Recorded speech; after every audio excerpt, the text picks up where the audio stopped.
Hola, hola, hola, hola.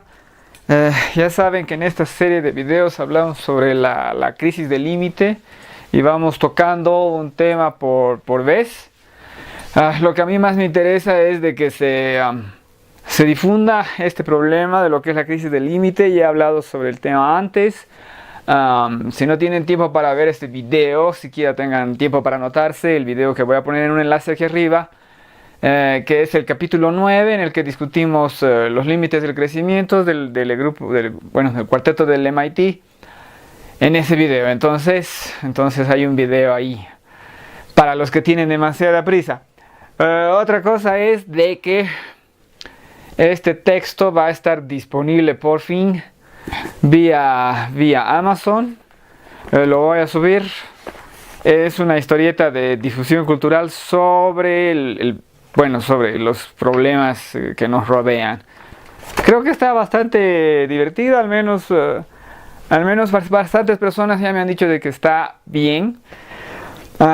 Creo que es un formato atractivo para compartir estos temas que en el fondo del fondo pueden resultar bastante pesados. El tema de hoy es rédito energético por energía invertida o tasa de retorno energético, que he escuchado en una traducción, en otra traducción. Prefiero la verdad la traducción de rédito energético por energía invertida, ¿no? ¿De qué habla ese concepto? Es un concepto que surge de la biología, si no me equivoco, de las ideas de Odum, y es básicamente la estructura de toda la vida. Tú tienes una vaca que consume hierba, ¿no? Y esa vaca tiene que sacarle a esa hierba más energía de la que gasta en digerirla y todo lo demás para que así pueda reproducirse, para que pueda crecer y desarrollarse y un largo etcétera. Ahora, piensen ustedes en cuánta energía habrá en la hierba, pero el punto es de que todos los animales de ese tipo, como las vacas, los bisontes y ese tipo de animales herbívoros, llegan a ser bastante grandes y tienen unos estómagos muy grandes. La vaca, por ejemplo, la vaca es famosa por tener 4 estómagos y por ser rumiante, ¿verdad? Entonces requiere mucho trabajo digerir eso. Y además están comiendo de forma permanente. Cuando vi una vaca, la verdad, son ese tipo de nuevas razas, ¿no? Ya no sé cuán natural será ese animalito ya, pero es del tamaño de un auto, es impresionante su tamaño. Y, y tiene una carita tan desubicada que a ratos da pena, ¿no? Saber cuál es su destino, que es ser muy sabrosita. Bueno, entonces, ese proceso que se da con las vacas se da con todos los animales. Todos los animales están en el proceso de hacer algo, digerir algo, obtener energía del medio para desarrollarse, crecer y reproducirse. Esa es la bendita mecánica. Sabemos qué sucede con los animales herbívoros cuando hay una sequía. Entonces va a haber poco pasto, va a haber poca hierba, van a morir algunos, ¿no? Entonces eso es escasez de energía para ellos. ¿Qué va a suceder con los carnívoros que se alimentan de esos animales? Van a enfrentar el mismo problema de falta de energía. Ahora, ¿cuál es el origen primario de esta energía? Porque las plantas también están involucradas en exactamente el mismo proceso de rédito energético por energía invertida. Las plantas obtienen su energía del sol y obviamente cuando es verano reciben más sol. Y es cuando están sus flores y sus hojas en exposición total y fiesta total. En cambio, en invierno, por el movimiento de la Tierra y que reciben menos sol, muchísimos árboles pierden sus hojas. Y los que no pierden sus hojas tienen unas hojas de tipo particular, que son, en vez de ser unas hojas grandes, son unas hojas pequeñas que requieren menos energía para su mantenimiento, que es las hojas de los pinos, ¿no? De ese tipo de árboles.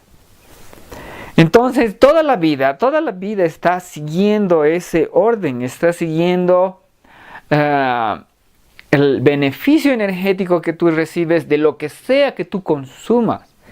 Dentro de esto, dentro de este esquema de pirámide energética, de pirámide de transmisión energética, los más eficientes son unos tipos de hongos que pueden vivir simplemente con la energía que surge del colapso químico de algo, lo que es impresionante, ¿eh?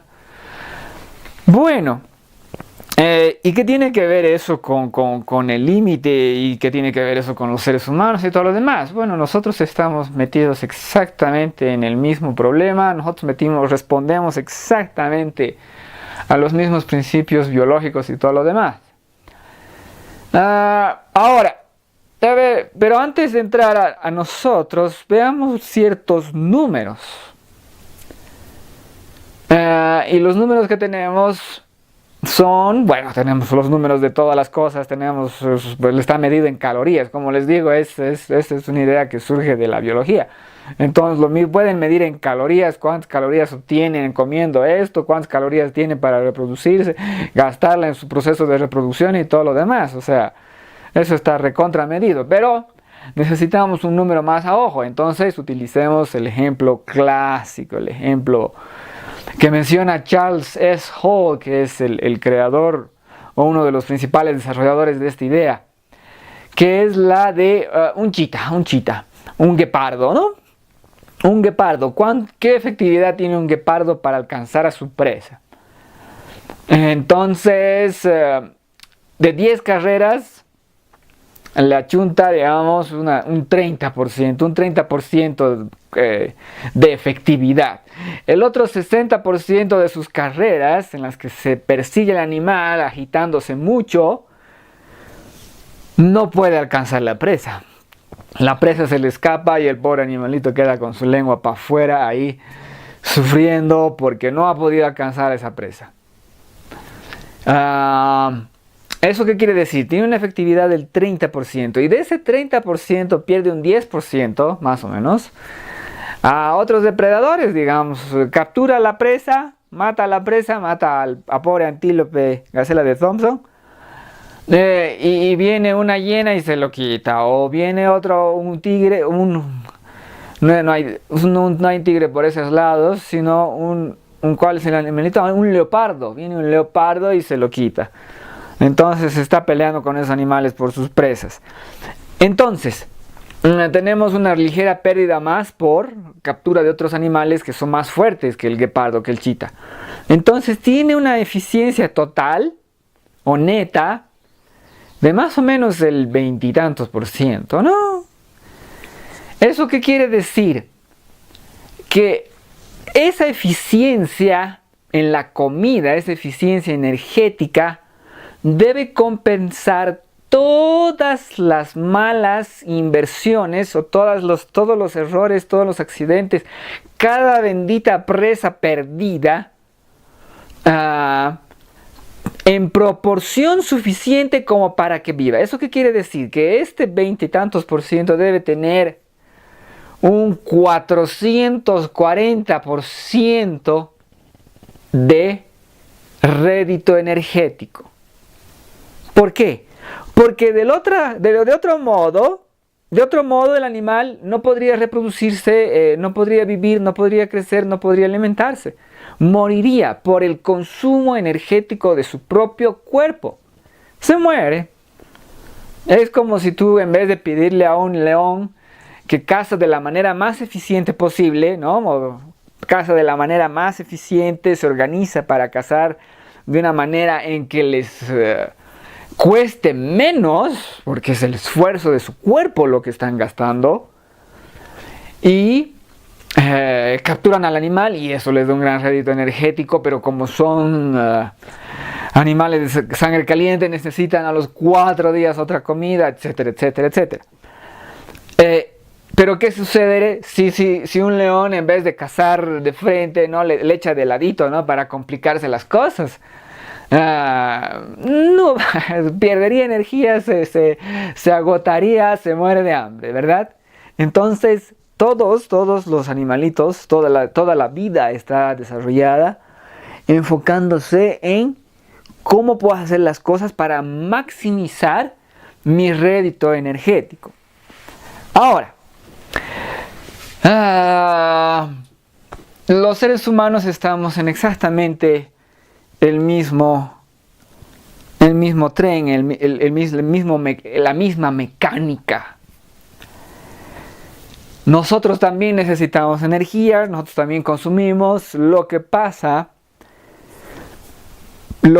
es que siempre hemos sido unos cazadores fabulosos. Si el pobre chita tiene una eficiencia del 20 y tantos % y a veces llega a ser del 30% si tiene suerte, el ser humano como cazador ha debido tener, nuestros antepasados ya, han debido tener una eficiencia del 60, 70, 80%, o sea, eso es un 600%, 600% siquiera. Más la colaboración de otros seres humanos, creo que nunca hemos... Es impresionante la eficiencia que podemos tener en nuestra... ¡Oh, buenas! En nuestra captura de lo que requerimos para poder reproducirnos y crecer y todo lo demás, ¿verdad? Y cuando tenemos la revolución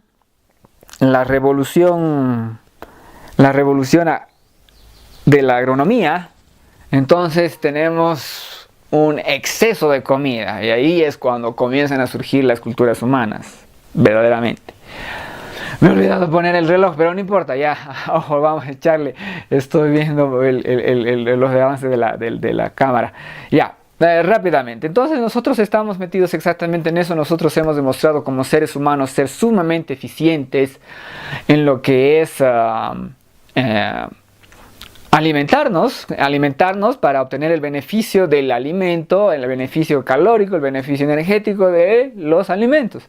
Entonces nosotros hemos logrado imponernos por sobre nuestro ambiente, y de cazadores recolectores que los fuimos durante 345.000 años. Fuimos cazadores recolectores porque tenemos apenas unos 6.000 años de historia y a ojo tenemos 350.000 años de antigüedad. O sea, estuvimos mucho tiempo al filo, con nuestra habilidad, con todo nuestro cerebro. No hemos cambiado, no hemos evolucionado. El Homo sapiens sapiens es Homo sapiens sapiens desde hace 350.000 años. Y en 350.000 años nos ha sido difícil ir un poco más allá, porque es difícil, porque es un desafío muy grande, ¿ah? Y no solo eso, tenemos incontables números de culturas que han colapsado por problemas de alimentación, porque tú tienes contacto con el dios, no sé, Hapuchuoli, y tú hablas con el dios Hapuchuoli, y el dios es bueno contigo, y tú le das cosas al dios, y el dios te da a ti alimento. Y de pronto viene una sequía, y entonces tú que hablas con el dios Hapuchuoli, le has pedido lluvia, has intentado entender qué está pasando aquí en el orden del universo, y de pronto te encuentras con que no hay lluvia, y se viene una gran sequía y colapsa brutalmente el orden instituido, que es la historia de los países sudamericanos, latinoamericanos al menos, porque va desde los llamados pueblos que están al sur de Estados Unidos, o sea, culturas nativas americanas desde la parte del sur de Estados Unidos hasta Tierra de Fuego, porque los demás eran cazadores recolectores. eran cazadores recolectores y no tenían una revolución agrícola. Los países, las culturas que tuvieron revoluciones agrícolas en América, la mayor parte de América, enfrentaron el capricho del niño.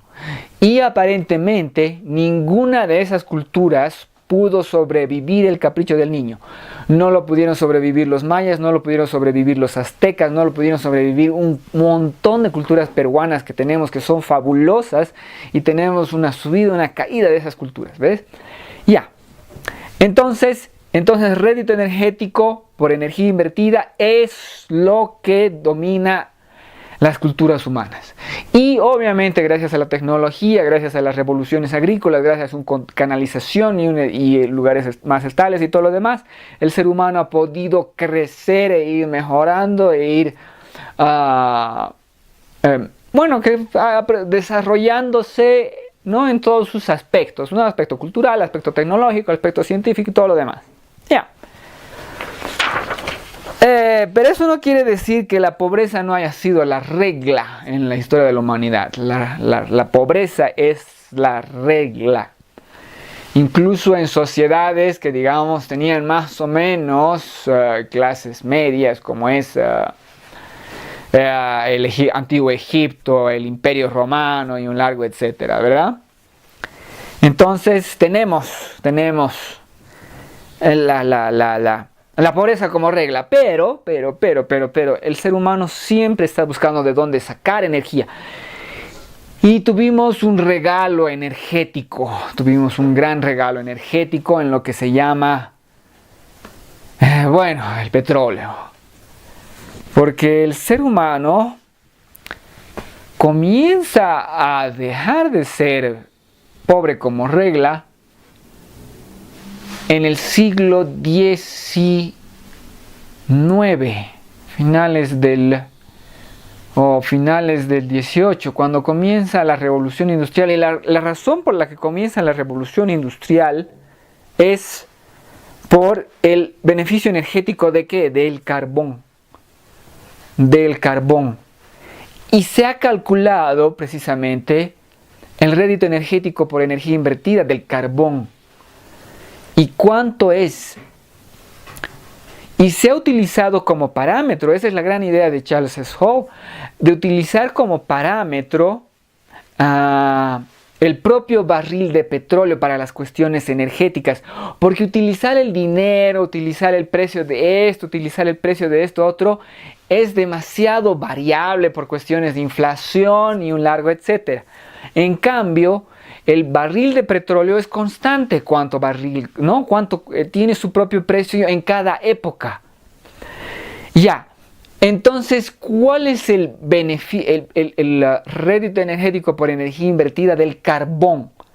Se ha calculado que es 80-1. Estamos hablando de que el chita tiene una eficiencia del 400%, de que el ser humano podría haber llegado a tener una eficiencia del 600%.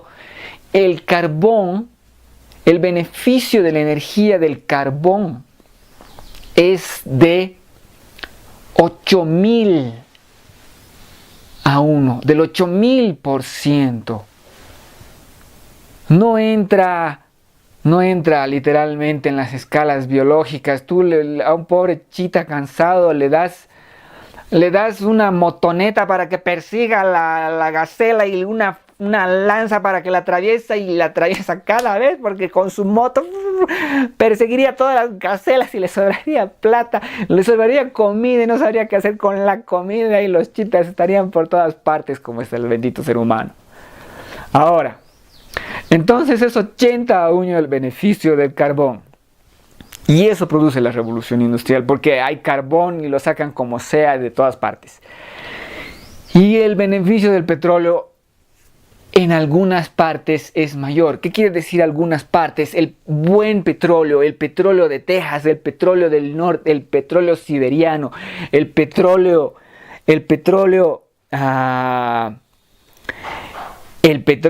de Arabia Saudita, que es el son los buenos yacimientos. Voy a ver el tiempo. Son los buenos yacimientos que nos dan amplios beneficios. Oh Dios, ya es mucho tiempo. Bueno, entonces tenemos un gran beneficio de los yacimientos que nos otorgan un beneficio de 100 a 1, 10.000% de ganancia.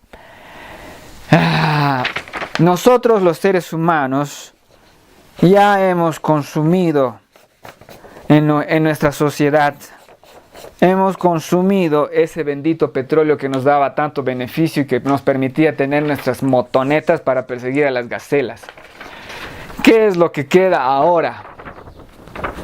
¿Cuáles son nuestras verdaderas reservas de petróleo? ¿Cuáles son nuestras reservas energéticas? En primer lugar, nos hemos gastado el carbón que estaba fácil de adquirir. 200 millones de toneladas sacaban en el año 1900 algo, solamente el Reino Unido, ni siquiera sabemos cuánto.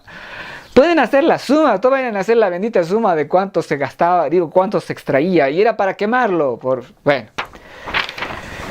¿Cuánto petróleo nos queda? ¿Cuánta energía beneficiosa y barata? Más o menos esto. Ese es el petróleo que nos queda para beneficiarnos con menos de 10.000%. Ya se fue por la ventana. La crisis del límite es esto, en gran parte, la crisis energética. Los demás petróleos no tienen semejante nivel de beneficio. Es por eso que las sociedades están empobreciendo independientemente de lo que sean sus números de Producto Interno Bruto y todo lo demás. Están empobreciendo todas nuestras sociedades. Si no me creen, pregúntenle a Venezuela. Pregúntenle a los recortes de todos los países petrolíferos, pregúntenle a los rusos que dicen qué tal, cómo les está yendo, entre otros, y pregúntenle cómo les va a los canadienses. Y cómo les va a todas las partes que tienen que sacar petróleo de esquisto con la caída de los precios y todo lo demás. Porque esto ya no tiene ese mismo beneficio energético, ya no es el 10.000%. Hagas lo que hagas, esto es, Dios mío, es bitumen, esto es petróleo súper pesado, este es petróleo pesado, y esos ya requieren otros procesos de destilación que lo hacen mucho más caros. Bueno, lamento haber corrido con el tema de hoy, pero no nos queda otra, probablemente lo volvamos a tocar de otra manera. Muchas gracias por el tiempo otorgado y no se olviden prestar atención a los enlaces. Hablamos de la crisis del límite. Pronto va a estar disponible. Muchas gracias por su atención y yo lo corto en este momento.